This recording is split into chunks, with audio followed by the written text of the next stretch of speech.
friends, and thank you for stopping by. Today we're going to be talking about chromatics. So let's just go ahead and jump right in. For a long time, I thought chromatics were kind of arbitrary and really kind of a waste of time for modern players. Well, I was wrong. That is why I decided to put chromatics toward the top of the list when I was conceptualizing how I would build the episodes in this channel. Chromatics are incredibly important. Not only can they be used for your warm-ups and practice routine, but they also outline what I might think is the most important part of music theory, and that is the intervals. Not only that, it adds color and movement to your playing when you know how to execute them in the right context. Also, these notes are right next to each other, so it's really easy to use chromatics when you space out as a musician in the middle of a gig and the lights are on.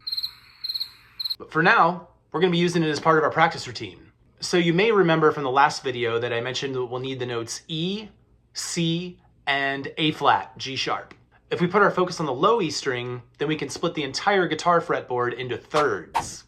Not only does that cut our work down, it also sets us up for a technique that I started to develop a couple years ago when I was hardly touching my guitar and was basically just interested in the theory and how I would reapproach things when I decided to come back to music finally. I was analyzing my own playing and I realized that I was visualizing the fretboard in a 4-fret span. I'd imagine that most of you guitarists out there visualize things in a 4-fret span also, because not only do we have 4 fingers to work with, but that's kind of the standard convention for our positions across the fretboard. I felt like this system was creating more work for me overall, so I dedicated myself to implementing this 5-fret chromatic system that I'm trying to outline to you right here, along with consciously expanding my fretboard visualization from 4 frets to 5 frets. This cuts the fretboard into thirds, like I said, and these positions, they will overlap one another. Also, 5 frets is the distance it takes to get up to the next string in most cases, except from the G to B string where there is a major third and only 4 frets distance between those. For some reason, this method just feels natural to me, especially once I got used to it. In addition to that, using chromatics in the 5-fret visualization method really helps you to see the intervals on the guitar. All right, so here it is, the 5-fret visualization technique. Okay, so we're gonna do it in what I call 4s, 5s, 5-5-3s, and 4-5-4s. The reason why this is a good exercise is because it helps you to think more like a keyboard player instead of a guitarist. Guitarists get so focused on scales and chords and shapes and boxes and stuff that many forget about the importance of the chromatics. And it truly does unlock a lot for you down the road. Don't ask questions, don't think, let's just do. All right, let's roll. I'm just gonna show you chromatics on 1 string to get things started. Then we're gonna go into the 4s, which isn't actually part of the 5-fret visualization, it's just the natural chromatic movement. It'll show you how the notes are all laid out in a vertical method. Then we'll get into the 5s. This outlines the 5-fret span. And then we'll do some variations on the 5s using 5-5-3s and 4-5-4s. I'll explain in a little bit. Let's just hear the chromatic scale on 1 single note for right now. All right, so I'm just gonna do it on the low E string. And this is about as easy as it gets.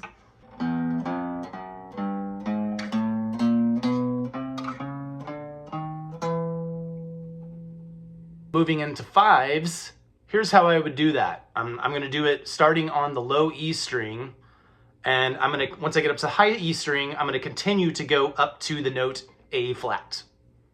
All right, here's what it looks like.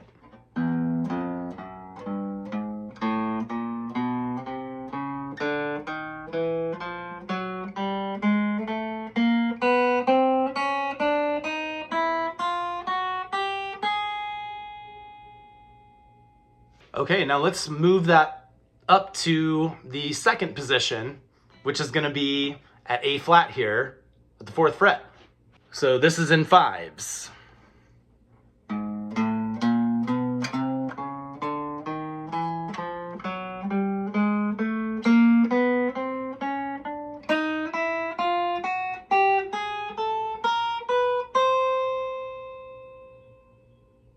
Okay, so that was 5s. Now we're starting to see how it's broken up in these 2 different positions. From your E position, your A flat position, and then you have your C position up here from the 8th fret up to the 12th fret. Just for good measure, I'm going to show you the chromatic scale if you were to do it in fours, 4 notes per string. This is an A flat, by the way.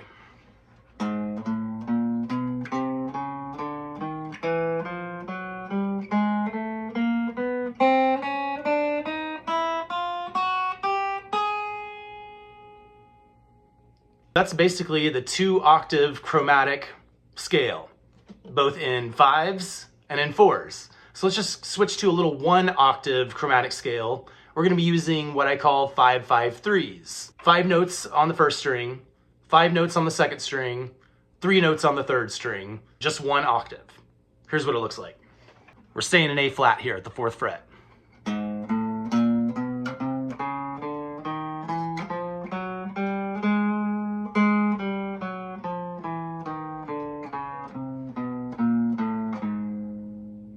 Here is 4-5-4.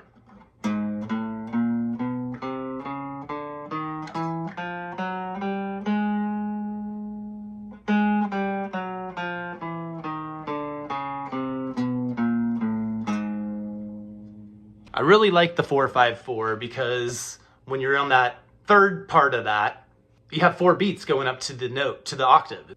It really just kind of works rhythmically when you're doing the 4-5-4s.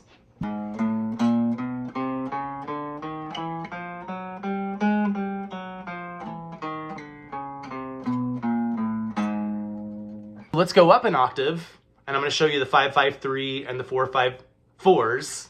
We're going to have to do a little bit of shifting just because of the major third interval between the G and the B string, but it's pretty manageable. So I'll start off with the 5-5-3s, then we'll do the 4-5-4s. We're going to be on the D string, 6th fret, because remember we have the 2x2 octaves trick to figure out where we're at.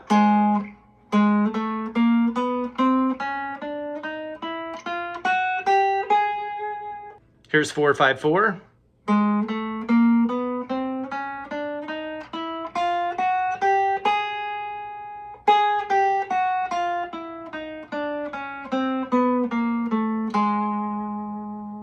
All right, and then if I wanted to do it on, say, the top 2 strings, I usually do 4-5-4s in that case, but you have to kind of subdivide things a little bit. So I'll do 4 notes on 1 string, and then I'll do a span of 5 notes, shift my hand a position, and do 4 notes. So here's what I'm talking about. And we're going to do this in C.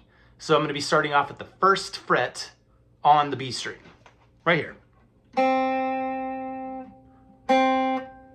4-5-4.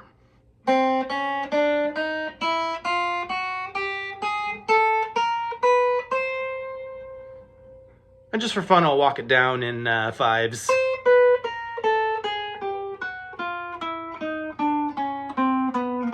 Two octaves. Okay, so you can combine them, you can mix and match. There's all sorts of stuff that you can do with that. But ultimately, the reason why that is so important is because it's all the intervals that you need. It's all the intervals that you're going to hear. And it sets you up for all the visual space that you're looking for when you're getting on your guitar and actually doing stuff within a performance or a practice or whatever. The 5-fret visualization and chromatics method, everyone. This not only expands on your warm-ups, but it's actually practical and useful in music theory and improvisation. Learning this just makes things a little easier to visualize the fretboard and to be able to grab notes more easily when you're moving around things. Speaking of music theory and improvisation, you definitely don't want to miss the next video coming up because the concept in that video will help you to make a little more sense of music theory, the fretboard, and improvisation, hopefully. If not in that video, then it'll definitely do that in future videos. Okay, so in the next video, I'm going to be taking a swipe at the caged method that everybody talks about. And this is my own method, kind of based off of the caged method. It makes more sense logically to me, and I'll outline why later. If this video helped you and you want to see more, don't forget to like and subscribe. I'm really trying to create some free content for you that's helpful, and I'll continue to do that with your support. This is all stuff that I used to teach to my students, and it's also a combination of stuff that I'm adding into my old method and updating it for today's player. I'm doing this just out of the true passion for music and guitar. Please, I welcome you to continue to join me on this journey of unlocking music on guitar. Thanks for hanging out, friends. Stay tuned for the next video. I will see you next time.